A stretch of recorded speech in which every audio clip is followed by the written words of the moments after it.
Quotes, he took it without my permission. Went through a divorce out of spite. She wants to take the vehicle, and I've forked out $20,000 towards. All right, I have one more 815, and that is for Plaintiff Linda Carroll against Defendant Nicholas Williams.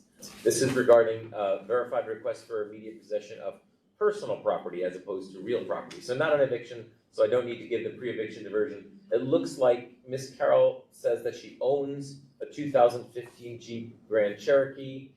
She says, quotes, he took it without my permission. He has a vehicle in his name. So, Mr. Williams, let me ask, do you agree or admit that the 2015 Jeep Grand Cherokee is titled in Miss Carroll's name? It is in her name. Can I move on?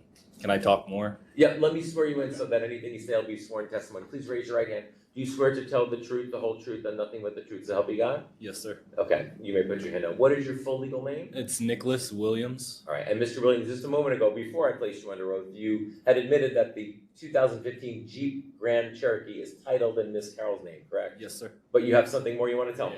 Yeah. Go ahead. So when we got this vehicle, it was put in her name. Her daughter and I were married. Well, we still are married. And she said that she would put it in her name. So the past 5-6 years, I've made every single payment on this vehicle, insurance in my name, registration. I've paid all of that. And because her daughter and I are going through a divorce, out of spite, she wants to take the vehicle, and I've forked out $20,000 towards this vehicle. Okay. And when the vehicle was first purchased, what was it purchased brand new? It wasn't brand new. We bought it from Carvana, but I've always had the vehicle in my possession, or my wife has had that vehicle in her possession. Like I've said, I've made all the payments on the vehicle, the registration, and as soon as I left the house, she even sent me a text like, hey, the registration's due, you need to pay it. So I paid it and sent it back to her, and then she wouldn't give me the tags for the vehicle and basically told me, give her the car back. And I was like, well, I'm basically renting a vehicle when you put it in your name, and it was just, we had that mutual agreement, you know. Okay, I understand. I'll hear from you in a moment, Ms. Carroll. I believe I understand the basics of the situation. Let me ask some questions while I have you on the floor, Mr. Williams. You said it was not purchased new. Do you remember the year that it was purchased, approximately?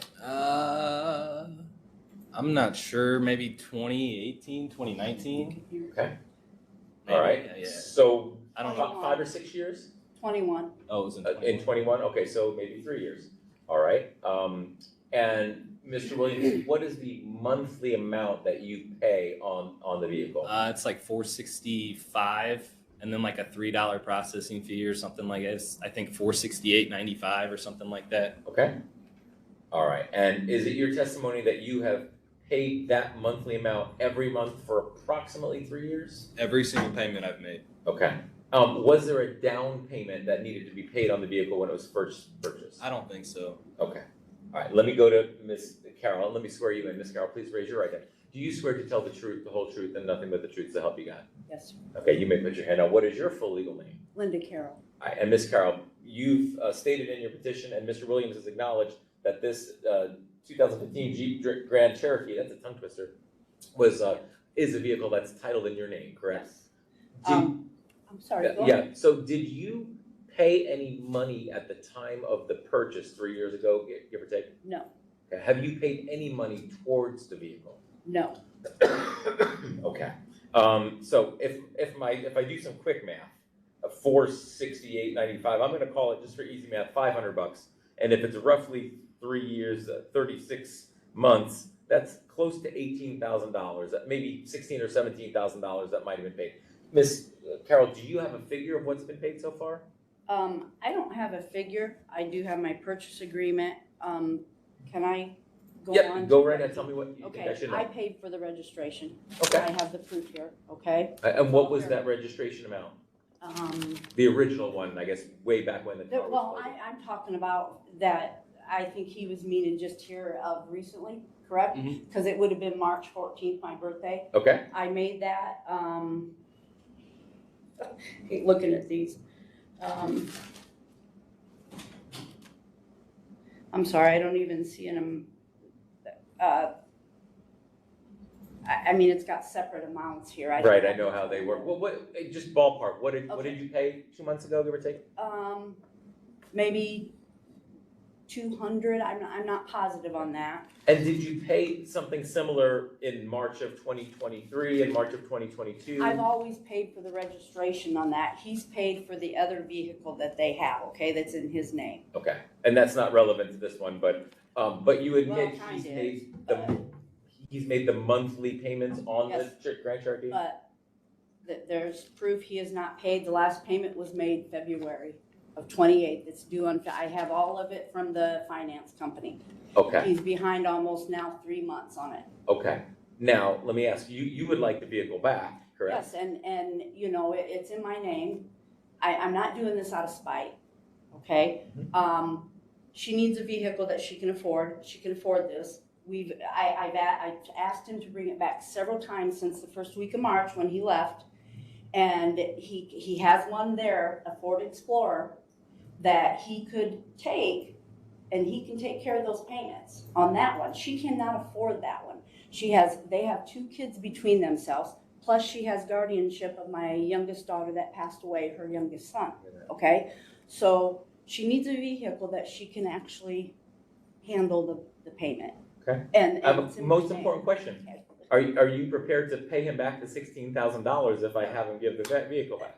No, I don't have that kind of money because we had an agreement, make the payments, and I trusted him then. We had a good relationship, but it went downhill when he left. It's just like it all just. So I fully understand that the vehicle is titled in your name, Ms. Carroll. Mhm. However, it appears to me that Mr. Williams has paid the lion's share of the purchasing of this vehicle over 36 months, give or take, maybe 38 months if it was March of 21. So if you came here with a money order in hand saying, here's the $16,000, Mr. Williams, I know things didn't work out as we all wanted to. I'd like the vehicle for my daughter, and here's the money to reimburse you for what you paid. That would be easy for me. But without reimbursing him, the issue of possession, whether you're the named titled person, he might have what we call an equitable lien, having fronted the money for it over 3 years. So under those circumstances, the court doesn't necessarily have to say, yes, you have to give it back. Okay, and what about him not making these payments? Because that's on me. I have good credit. My credit went down. It's bad. Let me ask, Mr. Williams, what do you have to say about that issue? Sir, I've got proof. I can show you. I've texted her and asked her for the Bridgecrest password so I can get on and pay it and like bring documents to show you that I've paid it, and she won't respond to me. Okay. Sir, can Yes. I respond to that? You may. I even have the text message that he sent me. He wanted the password when he got served, and it said that what's the password for Bridgecrest since you're taking me to court, LOL. Let me log in so I can prove I've made every payment, not you. And that's the only reason. He wanted the password to say that he made every payment, which I knew that he hadn't the last 3 months. If I knew that he would make that payment, one, he can call and make that payment. I wouldn't have had a problem with that. But he did not want in there, he did not state that he wanted in there to make a payment. It was to just get proof that he said he's made every payment. Okay.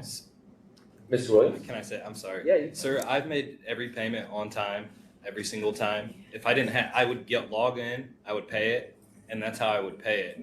I know it's due. I can get it back up to date. That's not an issue, But I'd ask for the password so I could pay it and then show you, Did she wouldn't something respond. change? So apparently you were able to log in and make payments Mhm. for a good amount of time, but most recently, within the last couple of months, you were The not. password's changed. I can't get onto it. If it had not changed, were you planning to go in and take? Absolutely. But that isn't what it stated. When he texted me, when he got served for this court date, it was to prove that he's been making every payment. And the thing of it is, Bridgecrest sent me 2 emails saying your email is trying, the Bridgecrest, the website, someone's trying to get in, you need to change it. And I never had a problem with him getting in. And payments were never, almost always, not made on time. He borrowed money from me which that's neither here or there, but he borrowed money from me to make those payments. He knows that. Did he pay you back when he borrowed that money? Not always, no. So ma'am, But that's nor here or there.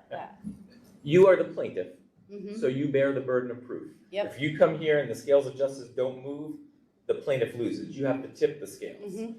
What I've heard so far, Mr. Williams has paid the lion's share of things. Perhaps there were some times when he had to borrow to make that payment, but that might be a separate issue. And then most recently, even from what you've shared with me, there were attempts to log in to do something. What it is, I don't know, but at a minimum, we have to give him the benefit of the doubt here that maybe he was trying to log in to make payment and he wasn't able to do that. So ma'am, what amount of money most recently in March, was it around $200? Do you have an exact figure?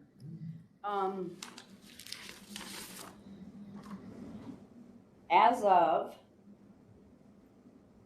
from what I'm looking here, let me look at this. As of May 31st, he will owe like $1,224 on this. When you say 1224, 1,000? 1,000, yes, I'm sorry, 224? yes. Yep. And as of what date? Of, well, it's actually due on the 28th of each month, May 28th. He'll owe $1,242. Okay, and I take it that would be roughly 3 months? Correct. Okay. And Mr. Williams, are you prepared to pay that sum to be able to keep possession of the jerk? Absolutely. All right. Based on what I've heard, folks, I don't know that the plaintiff has met her burden to get immediate possession. Ma'am, you might be able to meet your burden at the next hearing to get money, and I might suggest that sometime between now and the June 25th 9 a.m. date, if payment of the $1,224 and perhaps some other $200 registration fee is tendered, that there might not be any money judgment to enter. But I would encourage both of you to work together. I want to ask, typically, my 8:15 hearings are set for immediate possession issues, whether it's immediate possession of real estate being evictions or immediate possession of personal property items like a car. And I don't usually have mediators from the Center for Community Justice before my 9 o'clock shift, but it's 2 minutes to 9. By chance, are either of my ladies in the back a mediator from CCJ? No, okay, just was going to check. Because one thing that I might be able to offer you, especially if you're willing to stick around about 5 minutes, is we do have mediators from the Center for Community Justice that are available to my small claims litigants at no cost. So if there's a way to work out something, the way I see this case, either eventually by June 25th or shortly thereafter, Mr. Williams is going to have to reimburse Ms. Carroll for the $1,224, give or take, in what might be owed, and then he can retain possession of the Grand Cherokee. Hold on, ma'am. Hold on, sir. Let me finish. Or Ms. Carroll, if you come up with the money, or perhaps half the money, and your daughter gets half through the equitable proceedings of a divorce court, and if you want to pay roughly $8,000 or $9,000, then you can get that vehicle. But right now, Mr. Williams has an equitable lien by virtue of having paid thousands of dollars toward the purchase price. You have a question, ma'am? So with it being in my name, okay, and then like I said, it's hurting my credit, and he's not paying. And I'm sorry, I know he said he would pay that. I don't trust that. I don't trust that he will do that. And then that just keeps falling back on me. So it continues to stay in my name. Yeah. What if I were to make an order that he needs to pay it to be able to retain possession of it? Would that give you some comfort? Yeah. Okay, and Mr. Williams, would that be something you can do? Absolutely. And then I had one thing to add. As far as the registration, I have proof to show that I paid it. It's on my phone. Like I was the one that paid the $200. She wouldn't give me the tags back. I texted her. So I was driving around I basically had to get on the BMV and screenshot. So if I got pulled over, I could show them because she was holding it from me. Oh, they got mailed to her address? Yeah. Okay. Yeah. Ma'am, do you have the tags? Yeah, I have the tags and I paid for them. You paid for the Explorer that you left with Felicia. You paid for that. I've never paid for the Explorer. I paid for the Jeep. I can show Okay, you. well, I can show you.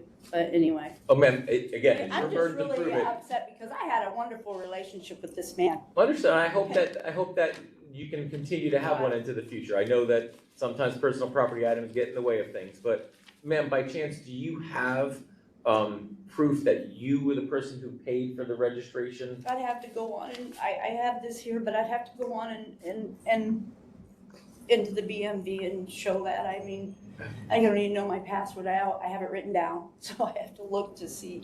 Okay. So here's what I'm going to do for today. I'm not going to grant the plaintiff's request for immediate possession. However, I want to table the immediate possession issue until the next hearing on June 25th at 9 a.m.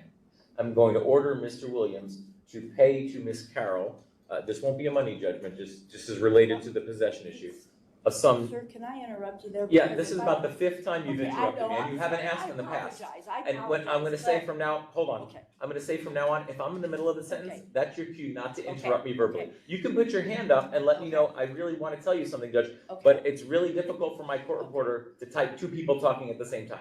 Okay. So what do you have to share, ma'am? Bridgecrest, I didn't want to forget this, Bridgecrest, which is the finance company, they said that this needed to be paid by May 22nd, because they knew about all the court things, even though the due date, but they're saying tomorrow, that needs to be paid in full, or they will come after the vehicle, and it's not going to be a repo type of thing then. They're going to take it because he's not paying, they know the whole situation of what's going on, and that's what they were told me, right or wrong, but that's what they told me on the Okay. phone. So- Mr. Williams, do you have the ability to either pay Ridgecrest or Ms. Carroll $1,224 by close of business today? Not by close of business today. How about by tomorrow?